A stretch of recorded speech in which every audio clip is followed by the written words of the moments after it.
কেমন আছো তোমরা? আশা করি তোমরা সবাই ভালো আছো। আমি কিন্তু আজকে আমার এই ভিডিওতে আমি অনেক বেশি হ্যাপি, অনেক বেশি হ্যাপি, কারণ আজকে হচ্ছে আমার আম্মুর কিছু একটা স্বপ্ন পূরণ করতে যাচ্ছি। সাথে আম্মুকে আমার মানে অনেক বেশি ইচ্ছা ছিল আম্মুকে কখনো না কখনো একটা কিছু গিফট করব।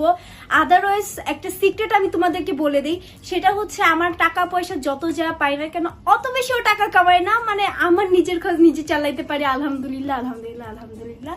কিন্তু এই যে আমার টাকাগুলো আমার মার কাছে থাকে, তারপর আমি কিভাবে আমার কাছে সেভিং করছি, রাইট? আম্মুর কাছ থেকেও নিজের হাত খরচের জন্য কিছু নেই, বাবার কাছ থেকে কিছু নেই, প্লাস হচ্ছে খালামুনিরাও যখন তখন 100, 200, 500, 1000 যখন যা দিছে সব টাকা আমি আমার ব্যাংকে জমাইছি। এন্ড না হলেও ব্যাংকে প্রায় 30-32 হাজার টাকার মতো হবে।